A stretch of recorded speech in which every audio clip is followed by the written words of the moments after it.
Hustle's podcast, Into the River It Flows, Episode 3, Reimagining.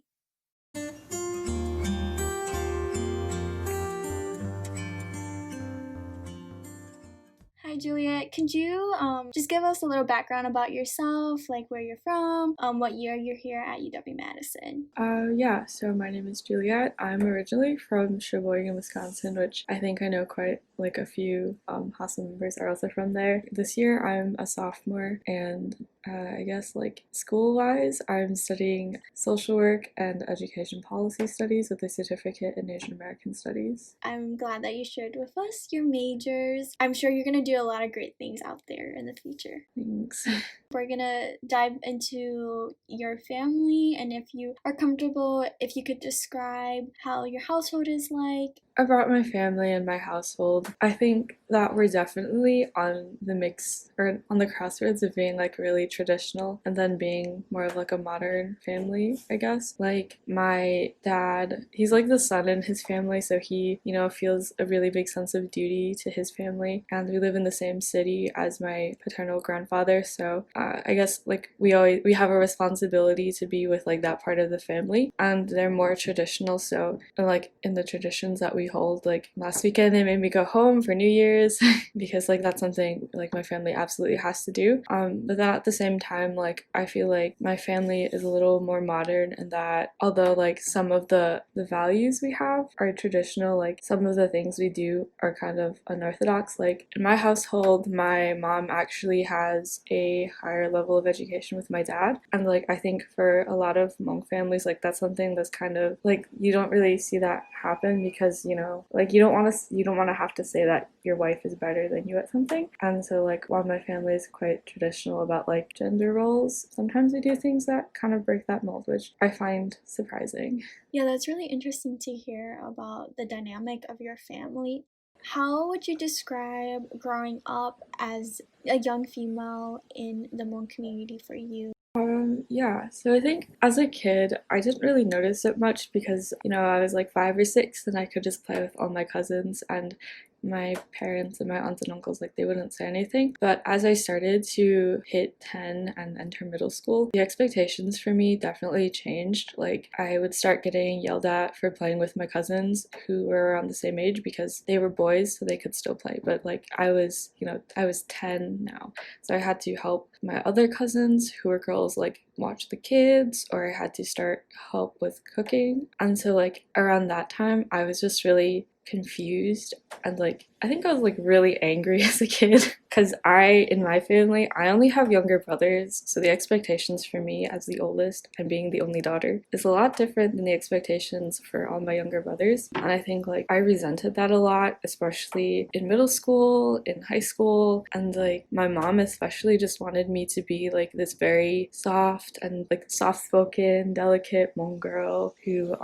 like is good with kids, knows how to cook, is gonna be like a really good nyao one day. And I just didn't think that was who I was because I was really loud and opinionated, and I liked playing with my brothers. And so like experiencing that growing up, I was definitely just very angry, and then I was kind of sometimes downgraded for being the way I was because I would always get told like that's not very like girly, you're not acting how you're supposed to. Sometimes they would like call me by a boy's name instead of my actual name, and it was just like a very confusing environment to navigate my identity through. Thanks for sharing. That's definitely not something, and when we're young, it's not something easy to go through for sure, because it definitely impacts our identity as we grow up. Would you say that you challenged this image that your mom wished that you had? So my relationship with my mom has always been very tricky, and when I was more like still living at home, my mom very much wanted me to be one way, but I think as I've been in college for a little bit, my mom has kind of embraced this like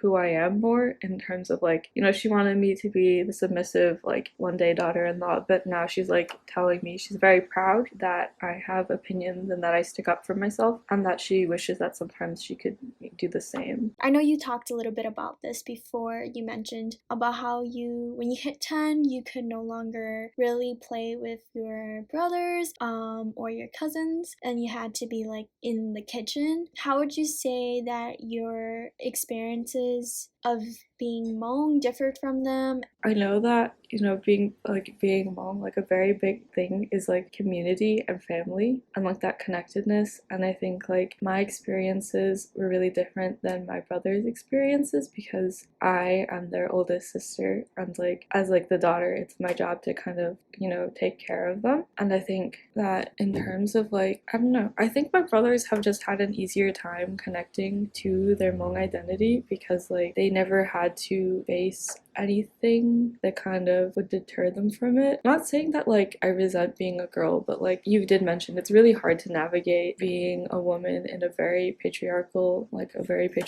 culture. And I think just like because they're all boys, they are like, I have 30 something cousins, my dad's family is really big, so my grandparents have always favored all the boys in our family, especially the ones who can carry on the last name. And so like for my brothers, they were kind of always placed above me, and so that they never had to be put down because of their gender or how they identified. And I think that has given them like a healthier relationship with being Hmong. Whereas for me, it's been the opposite, where I've had to wonder like, is there a place for me? Because like I have to do all this extra stuff, like more is expected of me, and then yet, my place at the table is at the end. I could definitely resonate with that too, being like a Hmong woman.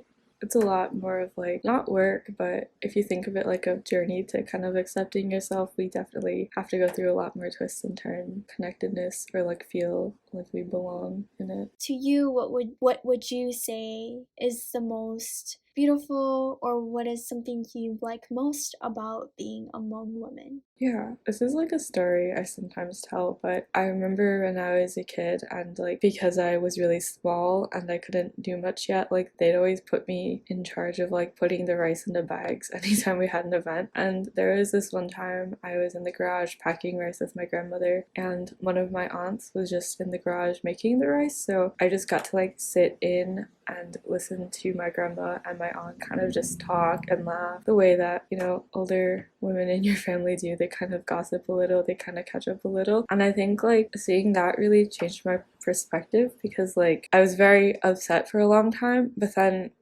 there is a community here, other Hmong women, like they get it, so you're not ever going to be alone. Like if you left this space completely, I don't know if there would be anybody else in the world who would kind of understand this experience. So like what I love is having kind of that sisterhood and that bond that we get to make over our identity. And I think like it's like a very valuable thing to have in your life. And like I know my mom does it with her women's group, and like from there I got to meet like incredible Hmong women who like really support me through my endeavors in life. And I think just having that kind of connection between other Hmong women, which I know like sounds kind of lame, just like yes, empowered women empower women, but at the same time just like that community between us has just been like something really amazing to see, even within like the patriarchal like structure of our community. Yeah, I just loved listening to your little story that you told, because that definitely gave me a new perspective on how we can perceive gatherings among women in a certain area for sure. That was really inspiring actually, so thanks for sharing, Juliet.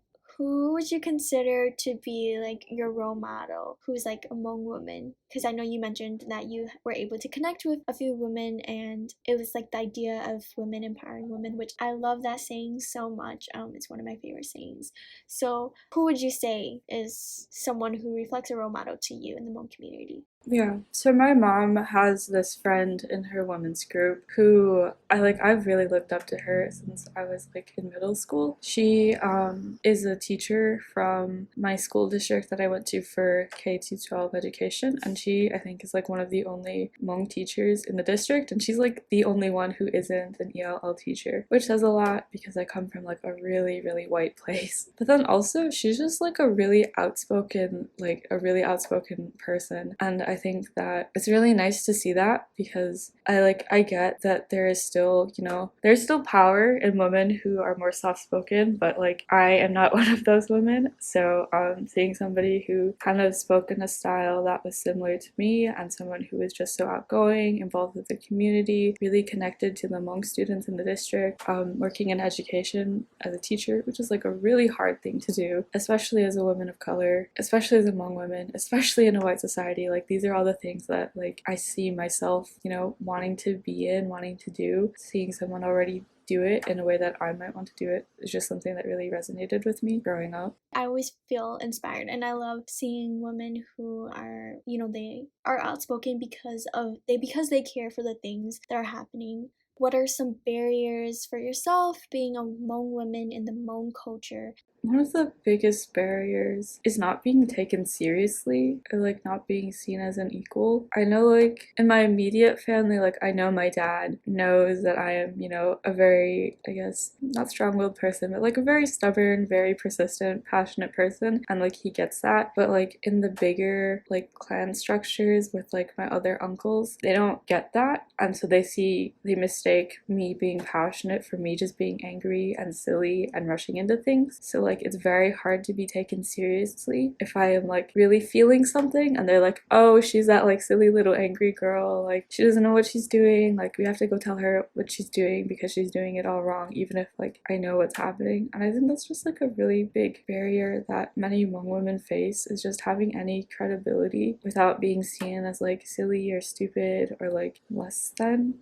Definitely agree with you on that as well. I know that I mentioned a lot that, like, for me at least, a lot of my childhood was seeing my grandparents kind of favor my brothers and my male cousins. But I think, like, despite how traditional they are too, their like thinking is definitely changing as well, as they begin to see that like maybe it's not, you know, just a person's gender identity that gives them like, you know, value or like importance or any kind of like you don't, you know, your gender shouldn't be the one determiner of respect. And then they're beginning to see that like, okay, maybe the other things that you do in your life, like my favorite joke is that now I'm my grandparents' favorite because I go to college. Because when I was a kid it was the opposite. And I think like as we continue to change as like a culture and begin to see that like maybe equality is something we need, and that like a person's value extends past, you know, what they present as, maybe a little far out there, but not that much far out there, not as much as it used to be. And like I definitely understand why.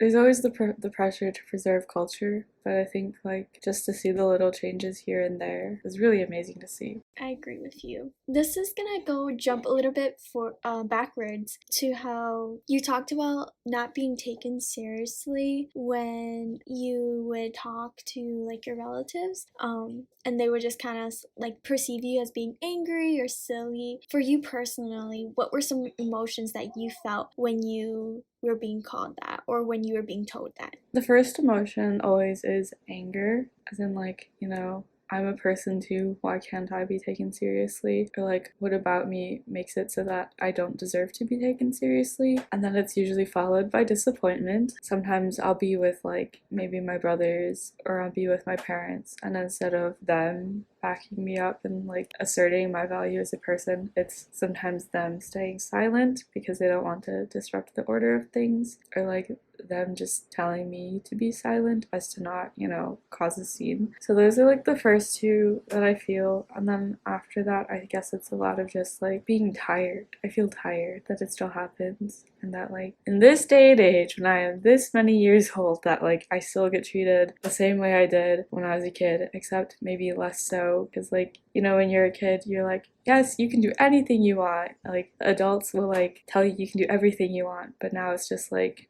less than that. So I definitely feel angry at the situation, disappointed by those around me if they don't like do anything about it, and then tired because it doesn't ever seem to stop happening. Those are some feelings I experience as well. This is going to be the last question I pose to you today. So to you, how would you define a Hmong woman? Honestly, I don't think there's like a single way to define being a Hmong woman, because there are so many different ways you can be one. I know that like when I was younger, I was like, I don't think that, you know, anyone who's passive or like just sits by, like they don't deserve to be this or this or that. They don't deserve any respect because like they're not doing anything. But I think that's just like a very Western way to view like, you know, an identity and empowerment. Whereas like now I see that you know, sometimes my family member, like my mom, sometimes she's more passive, but like in doing so she presents a lot of love and care, and that is like a very radical thing to do. I think love is radical, and so like that is one way to be,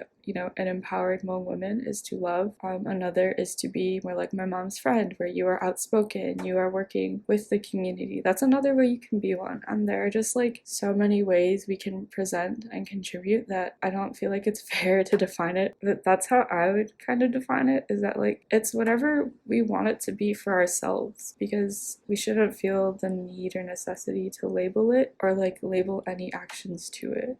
Yeah, thanks for sharing, Juliet. There's no way to define a Hmong woman. And I think that's really important because we have been defining what it means to be a Hmong woman in our Hmong culture for so long. The way you answered that was so beautiful because I felt like that in itself was no concrete definition for being a Hmong woman, because it brought in the idea of inclusion and the idea of diversity for a Hmong woman. So I appreciated that so much.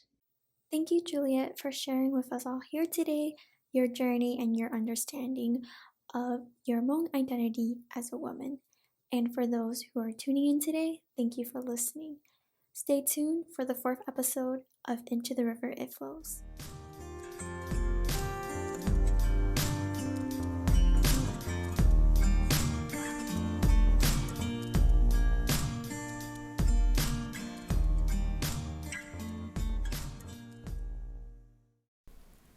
We would like to thank Anchor.fm as well as Audacity for making our podcast possible.